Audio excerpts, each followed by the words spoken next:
আসসালামু আলাইকুম বন্ধু স্বজন, ভালো আছেন আশা করছি।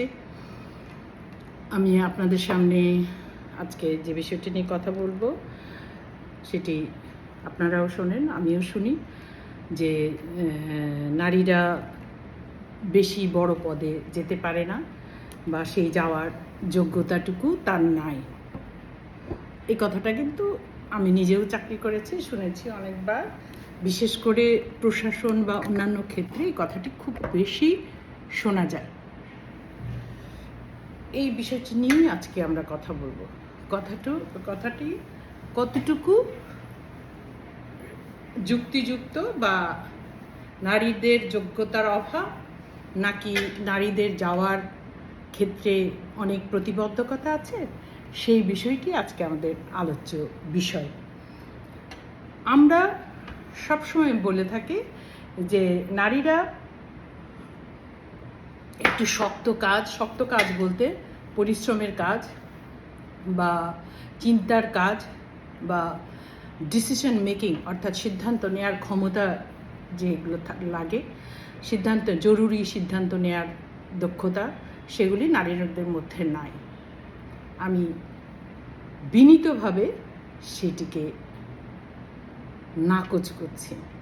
কারণ আমাদের দেশে তাকালে বা অন্যান্য পৃথিবীর অনেক দেশে তাকালে আপনি দেখবেন যে বড় বড় ক্ষেত্রে নারীরা চমৎকারভাবে তার দায়িত্ব পালন করছেন এবং যে কোনো পুরুষের চেয়ে ভালো করছেন।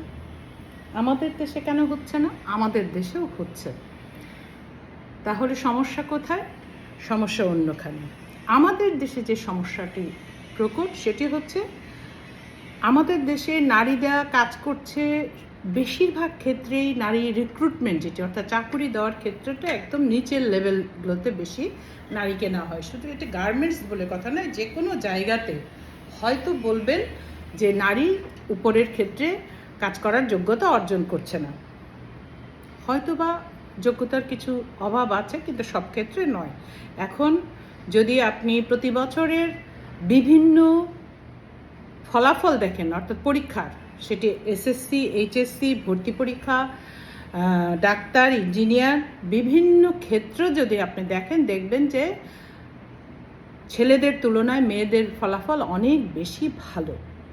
তারপরেও কেন নারীরা পিছিয়ে আছে বা পিছিয়ে থাকছে?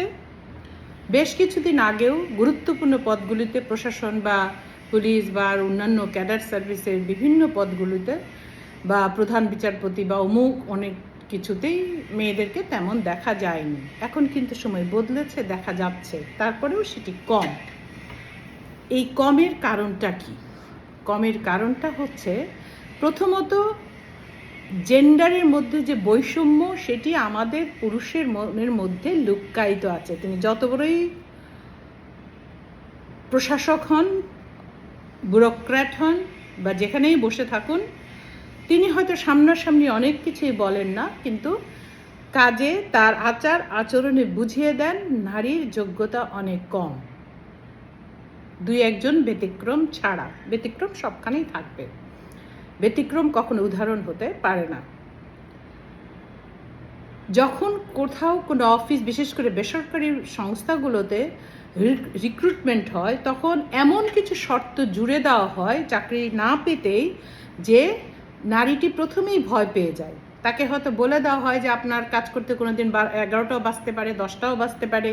খুব স্বাভাবিকভাবে বাংলাদেশের মতো একটি পরিস্থিতি, যেখানে রাস্তাঘাটে চলাটা নিরাপদ নয়, রাত্রিবেলা পুরুষের জন্যই নিরাপদ না, সেখানে নারীর জন্য নিরাপত্তা নাই বললেই চলে।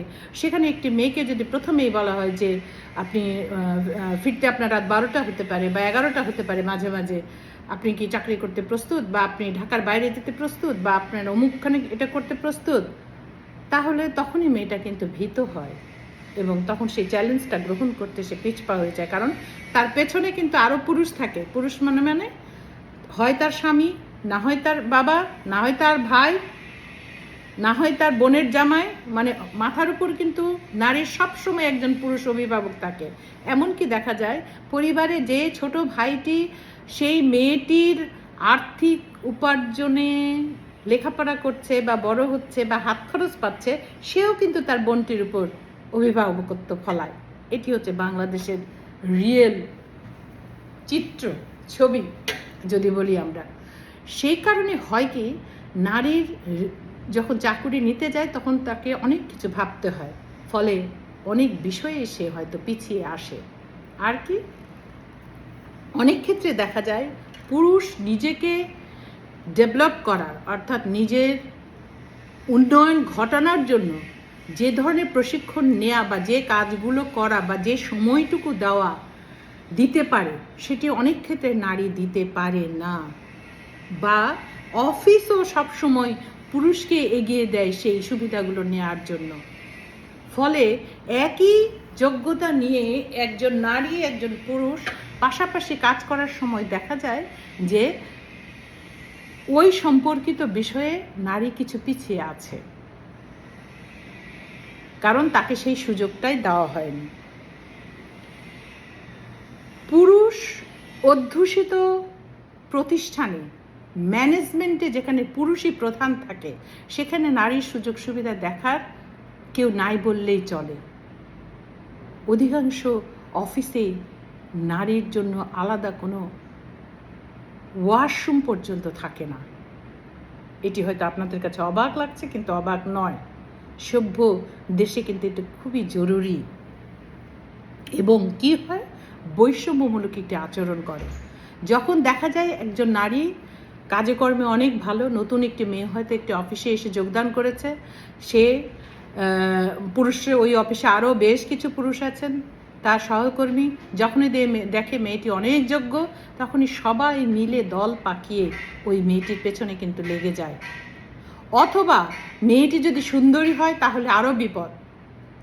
তখন বস থেকে শুরু করে অফিস কলিগ, সহকর্মী সবাই তার কাছ থেকে একটু সুবিধা নেওয়ার চেষ্টা করে, তার সঙ্গে একটু গা ঘেঁষার চেষ্টা করে।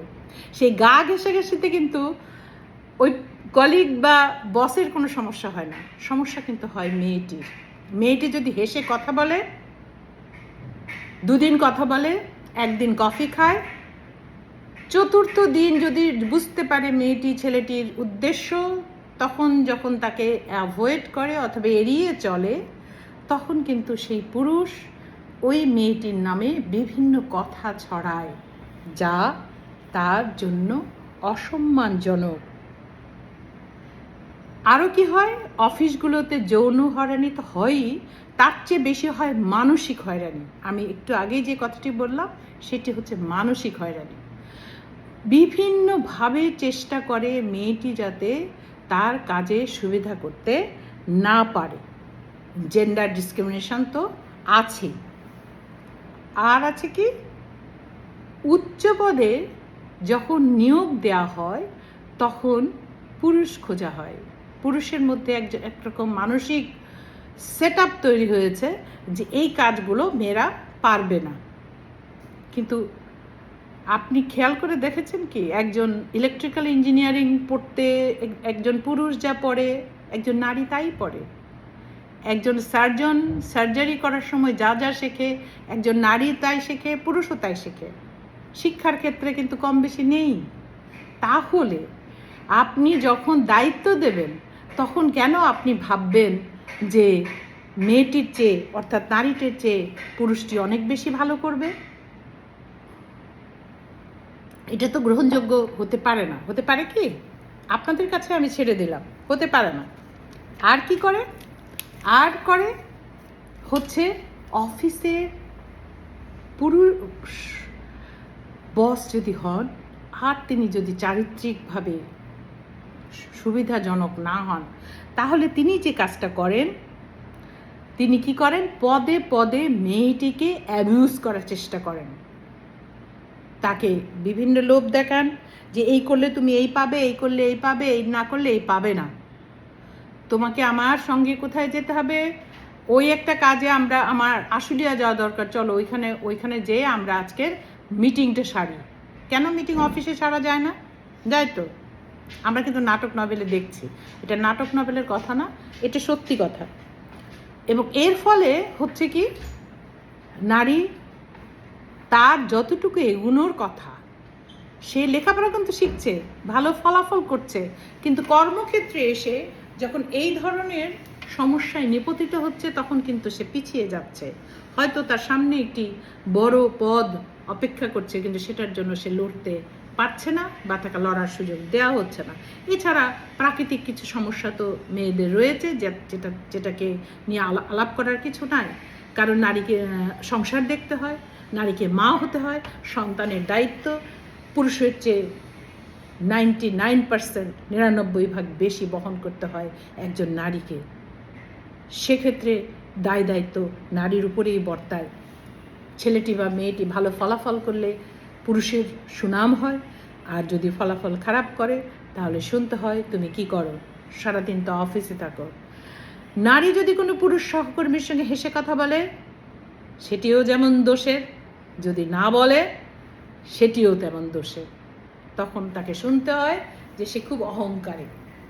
এইরকম যখন অবস্থা, তখন আমরা কি করে বলি যে নারী উচ্চ পদের জন্য যোগ্যতর হচ্ছে না বা উচ্চ পদে দায়িত্ব পালন করতে পারছে না নাকি করতে দেয়া হচ্ছে না? আমার মাঝে মাঝে মনে হয় যদি সরকারিভাবে এরকম একটি নিয়ম করা হতো, কিছুদিন দেখা যেত যে নারীকে বড় বড় পদে যোগ্য নারী, আমি অবশ্যই যোগ্য নারীর কথা বলবো, সেই পদের জন্য যোগ্যতা ধারণ করে যে যার মধ্যে রয়েছে, তাকে সেই পদে দিয়ে দেখা যে তিনি কতটুকু সেই পদের মর্যাদা রাখতে পারছেন, তিনি দায়িত্ব কতটুকু পালন করতে পারছেন। যদি তিনি না পারেন তখন তাকে সরিয়ে দেবেন, সেখানে পুরুষ বসিয়ে দেবেন। আমরা প্রতিনিয়ত পত্রপত্রিকা খুললে দেখছি দুর্নীতি, ঘুষের মহোৎসব। এর মধ্যে কটি নারীর নাম আছে? নারী দুর্নীতি করে না তা কিন্তু নয়, করে, নারীও তো মানুষ, করে, কিন্তু পুরুষের তুলনায় সেটি বোধহয় গণনাতেই আসবে না আমার যেটা মনে হয়। কারণটা হচ্ছে, তাহলে আমরা কেন শুনি না সেই নারীদের কথা? যে দু একটা শুনি, কিন্তু পুরুষ যেভাবে সমাজটাকে কলুষিত করে নারী কিন্তু করে না। হয়তো অনেকে বলবেন নারীর কারণেই সমাজ কলুষিত হচ্ছে, পুরুষ একা দায়ী না। সত্যিই পুরুষ একা দায়ী না, তার সঙ্গে নারীরও আছে। কিন্তু দেখা যায় কলুষিত হওয়ার দায়িত্ব সবটুকুই কিন্তু নারীকেই বহন করতে হয়। সেই পুরুষ নারীর দুর্বলতার সুযোগ নিয়ে যখন সরে পড়ে তখন তার দায় কিন্তু নারীকেই বহন করতে হয়। নারী যদি কাজ করতে পারে সেটিও তার জন্য সমস্যা, কারণ তখন শুনতে হয় নারী খুব অহংকারী, নারী খুব পারে, নারী এইটা নারী সেইটা। কিন্তু যখন সে আবার পারে না, যদি তারপরে আবার সুন্দরী হয় তাহলে তো কথাই নেই। এখানে কিন্তু শুধু পুরুষের কথা বলবো না, আমরা নারীরাও কিন্তু নারীর জন্য অনেক সময় সমস্যার কারণ। অনেক নারী যারা মন দিয়ে কাজ করতে চান না বা কাজে ফাঁকি দিতে চান, তিনি কিন্তু পাশাপাশি অন্য নারীর সমালোচনা করেন। আরও একটি মজার ব্যাপার দেখেছি আমি কর্মক্ষেত্রে যখন বিভিন্ন ধরনের কাজ হয় বা অন্যায্য কাজ হয় বা নারীর প্রতি অন্যায় করা হয়, তার প্রতিবাদ কিন্তু নারীরা করতে চায় না, বেশিরভাগই করতে চায় না। 99.9% আপনি যতটুকু বলেন করতে চায় না। যে দু একজন করে সে কিন্তু তখন কালার্ড হয়ে যায়। তখন দেখা যায় ওই প্রতিষ্ঠান বিভিন্নভাবে সেই প্রতিবাদকারী নারীকে কি করছে, বিভিন্নভাবে তাকে বিরক্ত করছে, মানসিক অত্যাচার করছে, তারপর কাজ চাপিয়ে দিচ্ছে, সুবিধা থাকলে বদলি করে দিচ্ছে, তার উপর সময়ের বিভিন্ন চার্জ নিয়ে আসছে, যে তারপর অনেক অভিযোগ দায়ের করে দিচ্ছে। অর্থাৎ তাকে নাস্তানাবুদ বলতে যা বোঝায় তাই করে ছেড়ে দেওয়ার চেষ্টা করছে। কারণ কি? কারণ হচ্ছে সে অন্যায়ের প্রতিবাদ করেছে, বসের অহেতুক আগ্রহের প্রতিবাদ করেছে, বসের অহেতুক বা অন্যায় আবদারের, অন্যায় প্রস্তাবের প্রতিবাদ করেছে। বহু নারী কিন্তু চাকরি ছেড়ে দিয়েছে, প্রতিনিয়ত ছাড়ছে এই বসের অতিরিক্ত আগ্রহ বা অন্যায় আবদার মেটাতে না পারার কারণে। কারণ নারীকে তার নিজেকে রক্ষা করতে হয়, তার সংসার রক্ষা করতে হয়, তার অফিসে নিজের সম্মান রক্ষা করতে হয়। ওই যে বলে না, সোনার আংটি বাঁকাই ভালো। আমাদের সমাজে একটি কথা আছে, পুরুষ যতই খারাপ কাজ করুক, পুরুষ 10টা নারীর সঙ্গে এমনকি পতিতালয় থেকে 14 বার ঘুরে আসলেও সে শুদ্ধ পুরুষ থেকে যায়। তা থাকে কি? কিন্তু সে যে নারীর সাথে সম্পর্কিত হয়েছে সেই নারীকে বেশ্যা বলতে তার এতটুকু দ্বিধা হয় না। আর এ কারণে নারী প্রতিনিয়ত পিছিয়ে যাচ্ছে, প্রতি মুহূর্তে নারী পিছিয়ে যাচ্ছে। নারী প্রতি মুহূর্তে বিশ্বাস করে, পুরুষকে বিশ্বাস করে ঠকছে। নারী সমাজে তার চলতি পথে প্রতি মুহূর্তে সে হোঁচট খাচ্ছে এই সব প্রতিবন্ধকতায়। এবং এই প্রতিবন্ধকতায় হোঁচট খাওয়ার ফলেই তার যোগ্য পদে সে আসীন হতে পারছে না, অথবা তার উচ্চ পদের পদায়নে তার ব্যাঘাত সৃষ্টি হচ্ছে, বা সমাজ বা অফিস বা প্রশাসন মনে করছে নারী সেই পদের যোগ্য নয়। এই কথাটি বোধহয় একেবারেই ঠিক নয়। এটি ভুল প্রমাণ করেছেন হাজার হাজার নারী।